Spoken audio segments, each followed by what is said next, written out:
Hello everybody, this is Brace for Robin coming to you from parts unknown. It's been a little while since I did a video update, mostly due to actual forest fires around my natural area have caused the internet to get really bad and congested, so I haven't been able to upload anything. But here I am, I'm taping this on Saturday morning, and I figure it's time to do some pay-per-view predictions for the upcoming WWE Money in the Bank pay-per-view, which is only tomorrow. Probably would have done this sooner, but they actually threw me off a lot with the way they did things with SmackDown and with Kane and all that, but I'll talk about that when I get to it. For the first actual match, there's the kickoff show, the pre-show, where they, for some reason, they bumped down the tag team title match, the Shield of Seth Rollins and Roman Reigns versus the Usos, Jay and Jimmy. I'm actually surprised they bumped this one to the pre-show. Kind of makes me wonder if they're already losing faith in the Shield already. Hopefully not. My prediction for this is obvious though. The Shield is still red hot right now. They got a lot of momentum. I just don't see them losing the belt to the Usos on the pre-show after all this build-up. So for this one, the Shield retains. First actual pay-per-view match I'm going to talk about, AJ Lee versus Caitlyn, which has been kind of interesting in its build-up. I'm going to go with... You know what? This is going to sound kind of controversial. Based on what I saw on Raw this week with the Bellas coming out and slamming down Caitlyn, I'm actually kind of guessing that Caitlyn might win back her title and then go on a feud with the Bellas. That's probably where I think this is leaning. I'd rather AJ keep the title, but I'm thinking this is where they're going to go based on what I saw. Either that or maybe a face turn for AJ. I don't really see them doing that though. She's really good in her role right now. She deserves to remain champion, but because of what I saw on Raw, I think they might end up giving it to Caitlyn. Hopefully not though. I'd like to be wrong on this. Curtis Axel versus The Miz for the IC title. This one, I see Curtis Axel should keep it. I think Miz is not what he used to be anymore. He's just a lame character now. Well, he always was kind of lame, but he's not even as over as he was. His face turn has just not been great. I think Curtis Axel should keep it just so he can keep the momentum he's got going. Really not much to say about it. If I had a choice, this is the one I would have bumped to the pre-show. Should be a decently wrestled match, though. I mean, none of these guys are horrible wrestlers. Just character-wise, they could use a bit of work, but that's it. I'm not going to slam it or nothing. Then we have Chris Jericho versus Ryback for pretty much no other reason than they needed to be put into a match. I was kind of questioning this one. This one I went back and forth on who I'm going to go with, but the rumor is now that Vicky Guerrero is going to debut as Ryback's new manager, so based on that, I think that due to some shenanigans, Ryback's going to pick up a cheap win over Jericho, who's been putting people over anyway. I would have rather Jericho been in a different match than having to face Ryback, but whatever. So actual Money in the Bank matches. For our SmackDown side, the B-Team ladder match, we have Wade Barrett, Cody Rhodes, Damien Sandow, Dean Ambrose, Fandango, Jack Swagger, and Antonio Cesaro in the ladder match for the World Heavyweight title.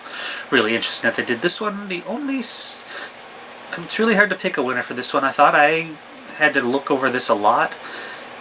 I just had to think, which one of these guys do I see being a world champ anytime soon? Well, Jack Swagger already was, technically. But I'm going to go with Dean Ambrose. Maybe he'll keep it. He'll hold on to the briefcase for a while. He's got the US title now. I think he's probably the best choice to win it. Though, my only thing is, he's only been on WWE TV for less than a year, so that's why I'm kind of thinking it might be a long shot, but I'm still going to pick him anyway. I think Dean Ambrose will win the SmackDown one.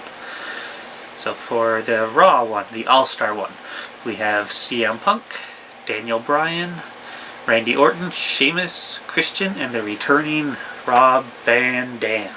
Should be interesting. In the Philly crowd, he's going to get a big pop, so it might be pretty cool to see him back. Hopefully he's more motivated than he was during his crappy TNA run. And, well, like I mentioned earlier, Kane was supposed to be in this match, but due to an attack by the Wyatt family in storyline, he's taken out of it now. So, winner for this one, I'm going to go with the obvious. The way the build-up has been, it's going to be Daniel Bryan, and I think that'll be awesome. I look forward to seeing that happen. He'd be a great choice. He'll go on to feud with the person who I predict to win, the WWE title match, which I'll get to in a second. I'm also wondering, too, maybe they'll throw in a replacement for Kane. Maybe they'll add somebody in. But for some people are saying maybe Bray Wyatt. But the reason I don't see them doing that, where this is the All-Star one and everybody in there's a former world champ, he doesn't fit that criteria. So it would be surprising if they did put Bray Wyatt in there. Other choices that aren't already on a pay-per-view match are Big Show and Great Khali. I don't really know if I want to see either of those two in a ladder match. Big Show maybe, because he is the better of the two. And he isn't, well, that bad anyway. Maybe they could throw in somebody who's already wrestled earlier in the night, like Jericho or Miz or somebody like that. But I don't. maybe they'll just keep it as it. Either way, though, I'm still predicting Daniel Bryan to win, and because of his amazing push that he's getting right now. He's actually been putting on some great matches lately, and going on from there. So the first of 2 title matches, world title matches, we have for the world title, Alberto Del Rio defending against Dolph Ziggler. I'm going to go with the obvious choice here. I was kind of surprised they took it off Dolph Ziggler in the first place at the last pay-per-view. I think he'll win it back this time and go on to have a proper reign, which he deserves. It'd be kind of cool to see it. Maybe I don't know why they took it off him in the first place. He's not injured anymore. But it will be cool to see him win it back and go on to his face turn. He'd probably go on to be a pretty good face now anyway. A lot of people do like him. So I think Dolph Ziggler will go on to win back the world title. So now the main event, I guess, is for the WWE Championship. We have John Cena versus Mark Henry.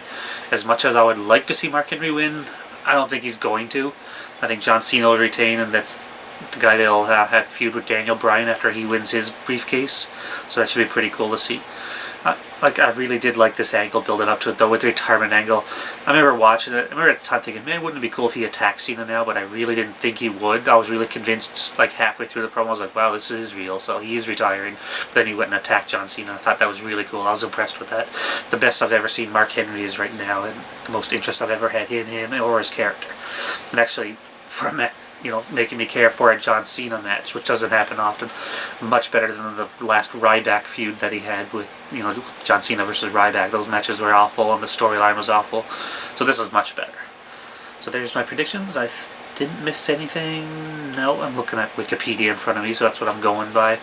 So there was my quick predictions. Hopefully I shouldn't have trouble getting this video up. I've got a few more actually in a backlog right now, so hopefully it shouldn't take me too long to get those up and all that. Like I mentioned, we've actually had forest fires near my area of parts unknown, where I live.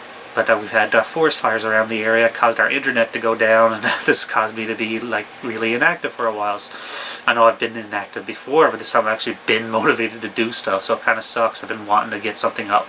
So hopefully I should end up back on schedule when things get back under control. There's not many natural disasters around me. So till next time, make sure you watch. I probably am going to watch this pay-per-view. I think it's really well built up, and I do want to make an effort to check it out. So if you like this video and you like what you saw, feel free to go back and check out my previous videos. You can also subscribe to me on YouTube and give this video a like. Go to my Facebook page and also give it a like. And follow me on Twitter and all that jazz. So next time you should see me back with a DVD review, and I've actually got it. I actually filmed the videos coming up with where I do talk about the Phil Singer Games card game, so that should be up in a couple. I'm going to try to spread my stuff out so there's not big long gaps anyway. So make sure you check those out, but there's something for you to look forward to. So until next time, Braves for Robin, signing off.